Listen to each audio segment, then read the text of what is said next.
నమస్తే, welcome to click TV news. ముందుగా headlines. అమరావతిపై విషం చిమ్ముతున్న జగన్, మాజీ ముఖ్యమంత్రిపై ఫైర్ అయిన ఆర్థిక శాఖ మంత్రి పయ్యవుల కేశవ్.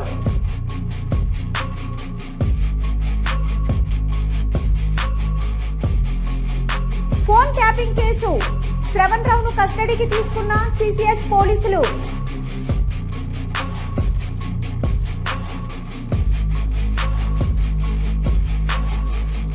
జూబ్లీహిల్స్ లో హైడ్రా కూల్చివేతలు, నాలపై నిర్మించిన నిర్మాణాలను షెడ్లు కూల్చివేసిన అధికారులు.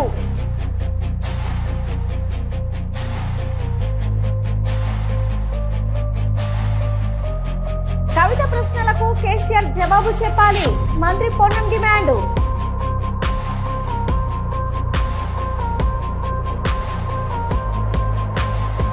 జూలూరు పిఎస్సిఎస్ ధాన్యం కొనుగోలు కేంద్రాన్ని ఆకస్మిక తనిఖీ చేసిన జిల్లా కలెక్టర్ హనుమంతరావు, జాలీ మిషన్ పనిచేయకపోవడంపై ఆగ్రహం. అనకాపల్లి జిల్లా నర్సీపట్నంలో వసతి గృహం నుంచి గత నెలలో స్కూల్కు వెళ్తూ అదృశ్యమైన బాలికను పోలీసులు తల్లిదండ్రులకు అప్పగించారు. డిఎస్పీ శ్రీనివాసరావు మాట్లాడుతూ, ట్రైనింగ్ డిఎస్పీ డాక్టర్ చైతన్య ఆధ్వర్యంలో సిఐ గోవిందరావు చేపట్టిన దర్యాప్తులో బాలిక రాజమండ్రిలో ఉన్నట్లు గుర్తించారు. బాలికకు కౌన్సిలింగ్ ఇచ్చి తల్లిదండ్రులకు అప్పగించామని పేర్కొన్నారు.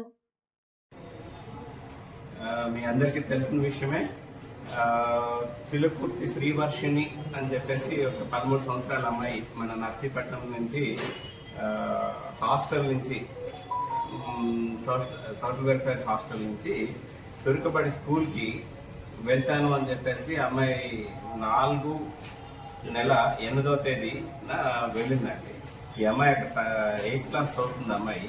ఈ అమ్మాయి నేటివ్ అయితే యలమంచిలి అమ్మాయిది. వెళ్ళి అక్కడి నుంచి స్కూల్కి వెళ్ళారు. స్కూల్కి వెళ్ళకపోయేసరికి నైట్ వరకు వాళ్ళు వెతికారు, అమ్మాయి రాలేదని చెప్పేసి. తర్వాత ఎప్పుడైతే రాలేదో ఇమీడియట్ గా వచ్చి మనకి రిపోర్ట్ ఇవ్వడం జరిగింది. ఆ రోజునే మన ప్రొబేషనరీ డిఎస్పీ గారు దీన్ని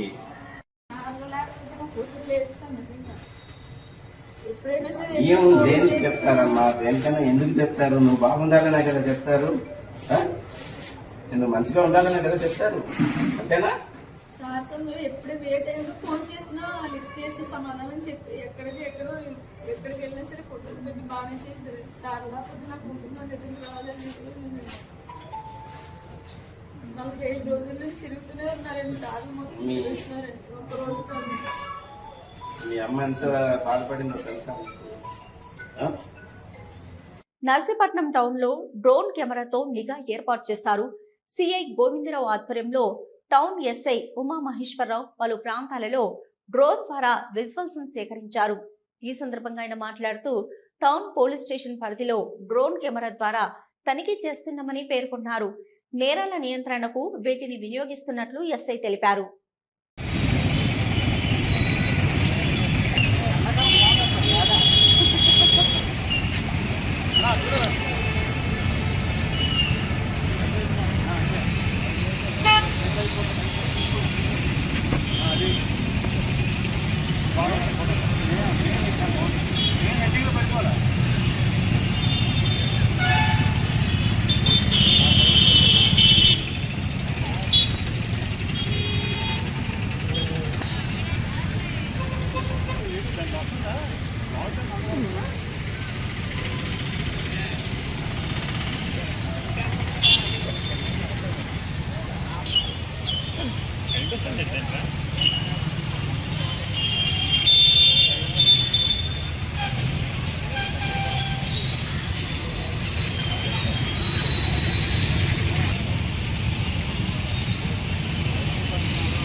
మలాపురం కాపు కళ్యాణ మండపంలో ఏర్పాటు చేసిన జిల్లా మహానాడు కార్యక్రమంలో పాల్గొన్న జిల్లా ఇన్ఛార్జి మంత్రి Atchannaidu, Amalapuram MLA Anandarao, Mummidivaram MLA Datla Subbaraju, Kothapeta MLA Bandaru Satyanandarao, Mandapeta MLA Vegulla Jogeswararao, Reddy Subrahmanyam, Anantakumari, Telugudesam నాయకులు, కార్యకర్తలు ఉన్నారు.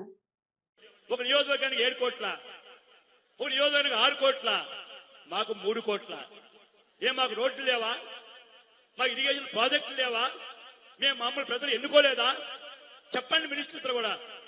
దయచేసి నేను రిక్వెస్ట్ చేస్తున్నాను, మాకు సమానంగా ఇవ్వండి. మాకే ఇప్పుడు మున్సిపాలిటీలు లేవు, మాకు జీఎంసీలు లేవు.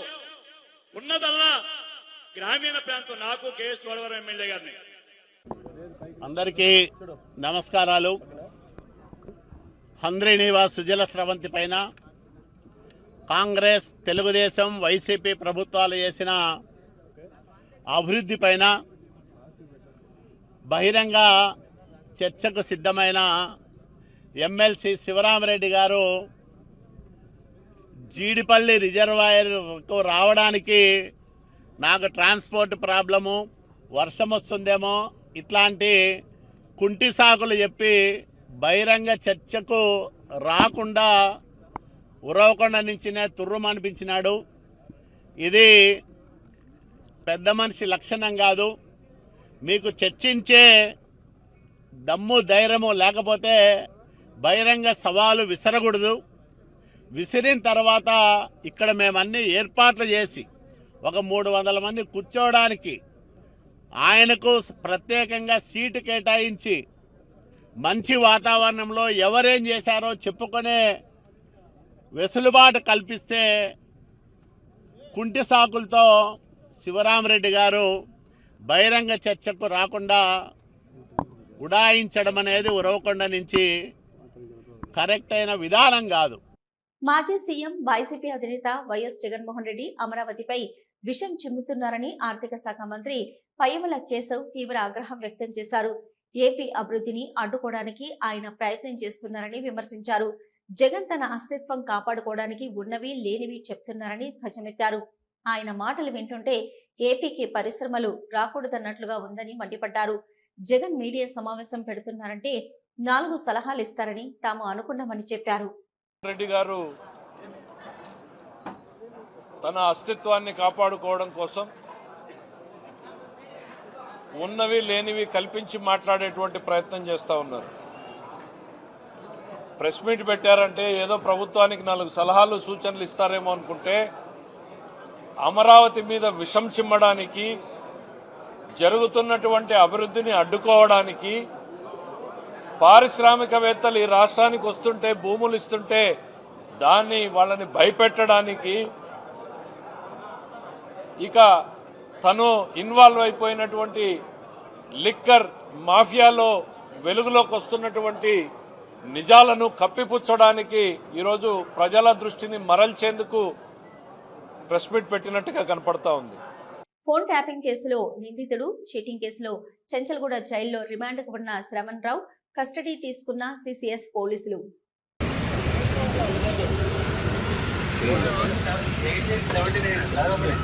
ఇదేనా ఉండని, నువ్వు లైవ్ తీసుకో. ఇక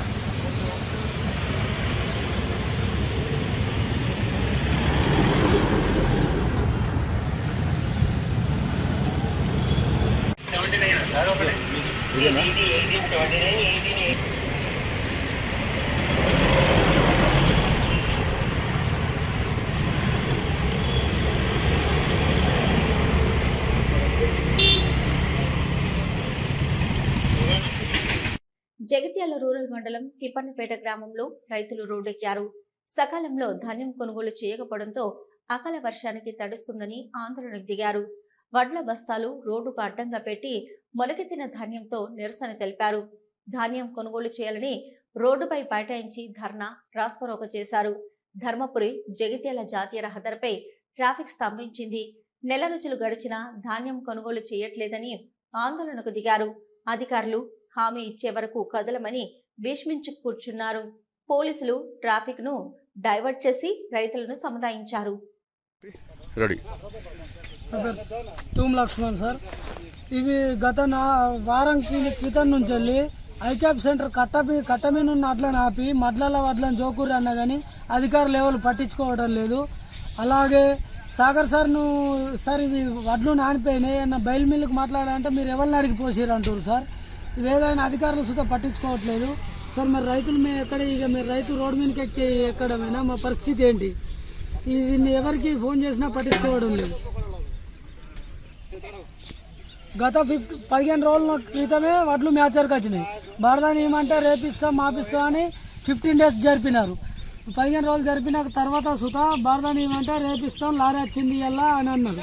గత 3 రోజుల క్రితం నుంచి వర్షం కొడితే వర్షంలో మొత్తం నానిపోయి వాటర్ నిండిపోయినాయి. ఈ నిండినా కానీ 1 కిలో కటింగ్ కానీ ఒప్పుకుంటాం, ఆయన బయలు మిల్లుకి మాట్లాడమంటే మాట్లాడట్లేదు. ప్రభుత్వం దీనికి ఆరుగాలం పండించిన పంటకు ప్రభుత్వం మాకు న్యాయం చేయాలి. ఏ అధికారులు వచ్చి పట్టించుకోవట్లేదు, ఎవరు వచ్చి పట్టించుకోవట్లేదు.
బత్తాలు వేసేది 600 బత్తాలు వేసిండు ఫస్ట్ నుంచి.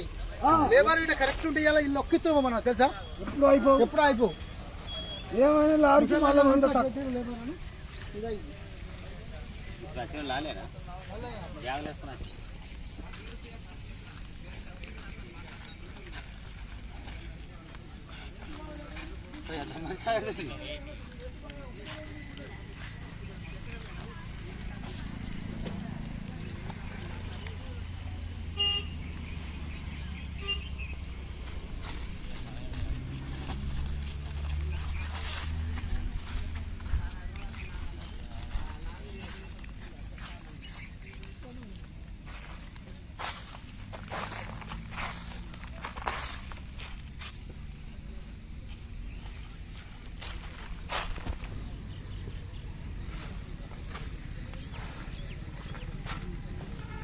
ఇంత పాపం ఆ సారథి ఒకటి ఇంత అన్యాయం అది అంటే వెళ్ళి పెట్టుకోద్దాం.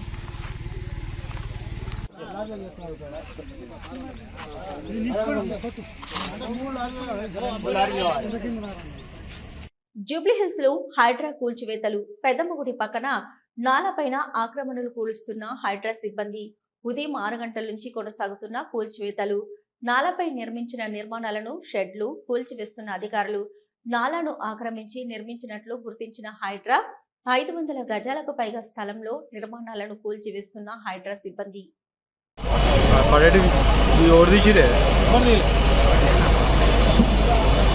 భాస్కర్ గారు వీడియో తీసిరా కొన్ని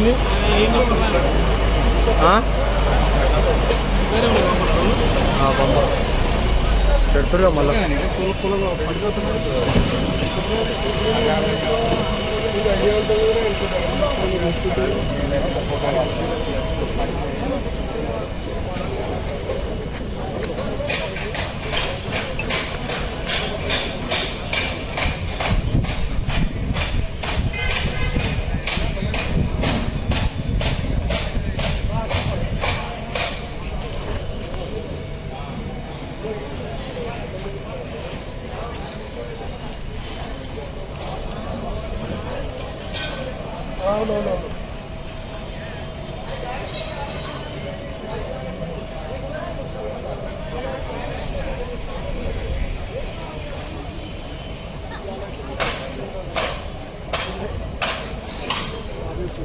మన ఆ రోజు కట్ చేసిన దగ్గర కదా.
శ్రీకాకుళం జిల్లా పలాసలో తూనికలు కొలతల శాఖ కార్యాలయంలో ఏసీబీ అధికారులు దాడులు నిర్వహించారు. ఈ దాడుల్లో ఇన్స్పెక్టర్ శ్రీధర్ పలువురు వ్యాపారుల నుంచి 1.78 లక్షలు లంచం తీసుకుంటుండగా రెడీ హ్యాండెడ్ గా శ్రీకాకుళం ఏసీబీ డీఎస్పీ రమణమూర్తికి పట్టుబడ్డారు. ఘటనపై కేసు నమోదు చేసి ఏసీబీ కోర్టులో శ్రీధర్ ను ప్రవేశపెడుతున్నట్లు డీఎస్పీ మీడియాతో తెలిపారు.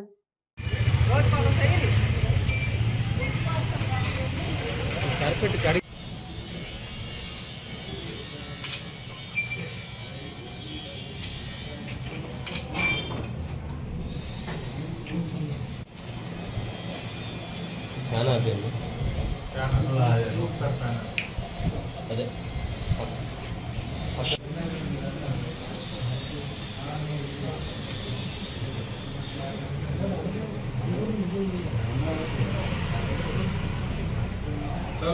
లీగల్ మెట్రాలజీ డిపార్ట్మెంట్, ఉనికిలు కొలతల శాఖ ఇన్స్పెక్టర్ గారు అయినటువంటి శ్రీధర్ కళాశాలలో పనిచేస్తున్నారు, శ్రీకాకుళం జిల్లా. ఇతను ఏంటంటే ఇతని మీద చాలా అవినీతి ఆరోపణలు వచ్చాయి. ఆ క్రమంలో మాకు ఒక ఫిర్యాదు వచ్చింది. ఏంటంటే ఇతను సుమారు 14 మండలాలకు చెందినటువంటి వర్తకులు ఎవరైతే ఉన్నారో వాళ్ళందరూ ఎలక్ట్రానిక్ కాటాలు, ఎలక్ట్రానిక్ వెయింగ్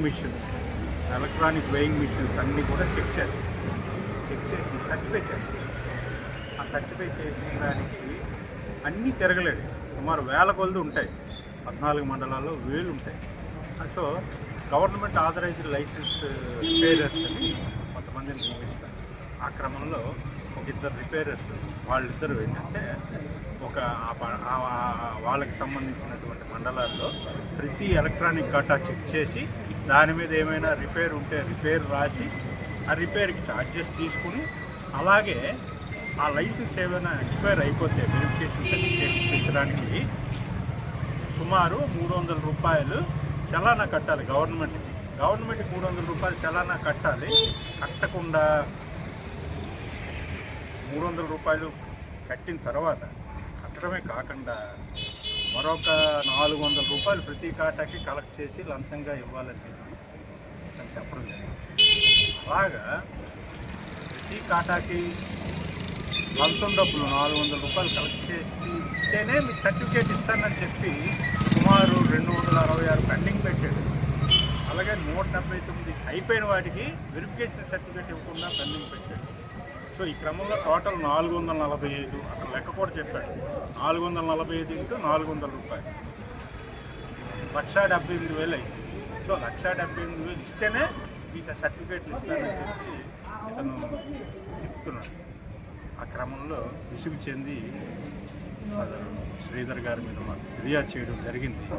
ఈరోజు ఆ 1,78,000 రూపాయలు లంచాన్ డబ్బులతో ఇస్తుండగా రెడ్ హ్యాండెడ్గా ఆయన పట్టుకోవడం జరిగింది. ఆయన అరెస్ట్ చేసుకొని ఏసీబీ కోర్టులో హాజరుపడతాము. కేసు అయితే నమోదు చేశాము. రైడ్ చేసిన వారు శ్రీకాకుళం ఏసీబీ నా పేరు రావడం డిఎస్పీ, అలాగే మా సిబ్బంది కవిత నేరుగా పార్టీ అధ్యక్షుని విమర్శలు చేశారు. 2001 నుంచి పార్టీలో ఉన్నవారిని ఎందుకు మాట్లాడడానికి అవకాశం ఇవ్వలేదు, బీజేపీపై సరైన విమర్శలు ఎందుకు చేయలేదని ప్రశ్నించారు. దీనిపై పార్టీ అధ్యక్షుడు కేసీఆర్, వర్కింగ్ ప్రెసిడెంట్ కేటీఆర్, హరీష్ రావులు ఎందుకు మాట్లాడడం లేదని మంత్రి పొన్నం ప్రభాకర్ ప్రశ్నించారు. శుక్రవారం ఆయన మీడియాతో మాట్లాడారు. గతంలో తెలంగాణ సగటు మనిషికి ఉన్న అనుమానం, కాంగ్రెస్ పార్టీ చేస్తున్న ఆరోపణలను బలీయంగా నిజ నిర్ధారణ జరిగే విధంగా కవిత లేఖ ఉంది. కవిత అడిగిన ప్రశ్న, కాంగ్రెస్ పార్టీ, బీఆర్ఎస్ పార్టీలోని కొంతమంది బీజేపీతో ఎందుకు స్నేహపూర్వకంగా ఉంటున్నారు, గతంలో 10 సంవత్సరాలు కేంద్రంలో బీజేపీతో బీఆర్ఎస్ ఎందుకు స్నేహంగా ఉన్నారని కాంగ్రెస్ అడిగితే రాజకీయం అన్నారు. ఇంత పెద్ద ఎత్తున కేంద్రం రాష్ట్రానికి అన్యాయం చేస్తున్నా, దేశవ్యాప్తంగా బీజేపీ ప్రభుత్వం తప్పు చేస్తున్నా కేసీఆర్ ఎందుకు ప్రశ్నించడం లేదని కాంగ్రెస్ అడిగితే రాజకీయం అన్నారు. ఈరోజు కవిత అడుగుతున్నారు, దానికి జవాబు చెప్పాలి. ప్రజాస్వామ్యానికి అవకాశం లేని పార్టీ బీఆర్ఎస్. సొంత పార్టీ అధ్యక్షుడు కూతురు సామాన్య కార్యకర్తలకు కలవడం లేదు, ప్రజలకు అందుబాటులో ఉండడం లేదు, కార్యకర్తల కష్టాలు పంచుకోవడం లేదు. అంత పెద్ద సభలో 2001 నుంచి పార్టీలో ఉన్న సీనియర్లను మాట్లాడే అవకాశం ఇవ్వలేదని లేఖలో లేవనెత్తిన అంశాలపై పార్టీ ట్రబుల్ షూటర్ అని చెప్పే హరీష్ రావు, అధ్యక్షుడు కేసీఆర్ సమాధానం చెప్పాలి. గత 10 సంవత్సరాలు కేంద్రంలో బీజేపీ, రాష్ట్రంలో టీఆర్ఎస్ పార్టీ ఉన్నప్పుడు వారితో స్నేహపూర్వకంగా ఎందుకు ఉన్నారు? ఇది మంచిది కాదు కదా. ఇంత పెద్ద ఎత్తున కేంద్రం రాష్ట్రానికి అన్యాయం చేస్తుంటే కూడా, లేదా దేశవ్యాప్తంగా భారతీయ జనతా పార్టీ చేస్తున్న తప్పులను, అన్యాయాలను ఎందుకు ప్రశ్నిస్తలేదు కేసీఆర్ గారు అని కాంగ్రెస్ అడిగితే రాజకీయం అన్నారు. ఇలా కవిత గారే అడుగుతా ఉన్నారు, దాని మీద జవాబు చెప్పాల్సిన అవసరం ఉంది. అంతేగాక ప్రజాస్వామ్యానికి అవకాశం లేని party TRS party, BRS party. Siddipet జిల్లా హుస్నాబాద్ పట్టణంలో మంత్రి పొన్నం ప్రభాకర్ పర్యటించారు. కాసేపు ద్విచక్ర వాహనంపై తిరుగుతూ డ్రైనేజీ సమస్యను సందర్శించారు. పట్టణంలోని మల్లె చెట్టు చౌరస్తాలో నిన్న రాత్రి కురిసిన వర్షానికి ముంపుకు గురైన దుకాణాలను, నాలాలను పరిశీలించారు. సమస్యను గురించి దుకాణదారులు స్థానికులతో మాట్లాడారు. సత్వరమే వర్షపు నీరు బయటకు వెళ్లేలా చర్యలు చేపట్టాలంటూ హైవే కాంట్రాక్టు మున్సిపల్ అధికారులను ఆదేశించారు. బస్వాపూర్, పందిళ్ల బ్రిడ్జి, హుస్నాబాద్ పట్టణంలో పెండింగ్ లో ఉన్న పనులను త్వరితగతిన పూర్తి చేయాలని హైవే అధికారులను ఆదేశించినట్లు మంత్రి తెలిపారు. ఒకవేళ ఇదే విధంగా జాప్యం చేస్తే కాంట్రాక్టర్ పై అవసరమైతే క్రిమినల్ చర్యలు తీసుకుంటామన్నారు.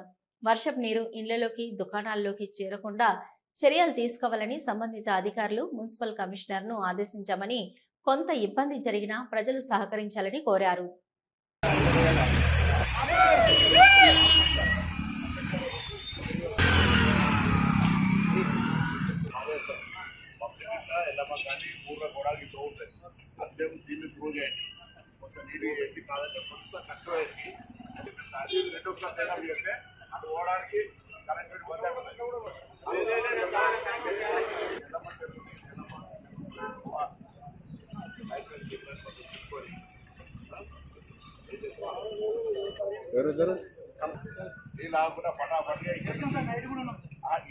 కొత్త కాలువ అది ఎల్లమ్మ జరుగుతుంది బంద్ అయితే ఈ బంద్ చేస్తే కష్టమైంది. అది కట్టినాక అది బండ్లు ఓడుతున్నాక ఈజీగా ఉంటారు.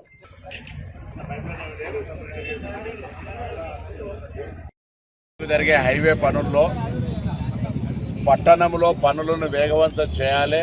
స్థానికులందరూ సహకరిస్తూ ఉన్న సందర్భంలో కొంత కాంట్రాక్టర్ నిర్లక్ష్యం వల్ల కనెక్టివిటీ అంటే drain to drain water flow పోవడానికి కనెక్షన్ ఇవ్వకపోవడం వల్ల నిన్నటి వర్షాలకు హుస్నాబాద్ పట్టణంలో కొంతమంది ఇళ్లకు నీళ్లు వేరాయి, బాధపడుతూ ఉన్నాం. అందుకే ఉదయాన్నే అధికారులతోటి కాంట్రాక్టర్ను తీసుకొచ్చి ప్రత్యక్షంగా ఇవన్నీ కూడా చూస్తూ ఉన్నాం.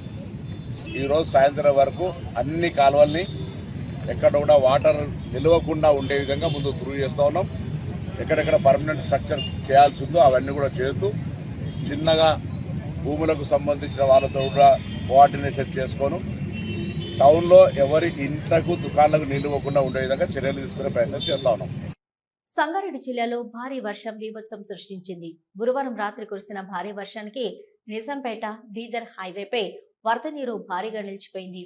వరద నీటిని గమనించకుండా వెళ్లిన ఒక కారు నీటిలో చిక్కుకుంది. వరద నీరు తక్కువగా ఉండటంతో ప్రమాదం తప్పింది. స్థానికులు కారును నీటిలో నుంచి బయటకు తీశారు.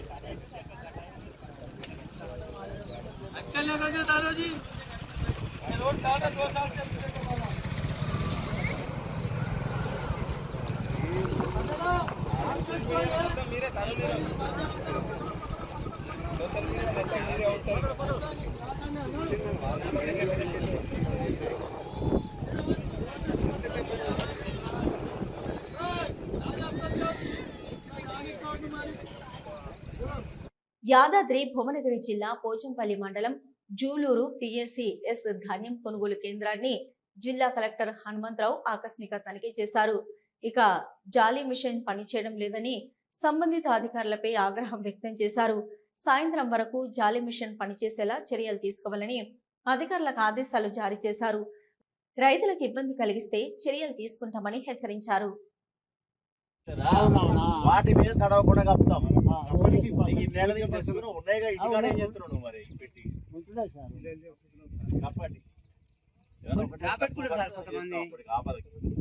మనమైతే బందోబస్తు చేస్తున్నాం.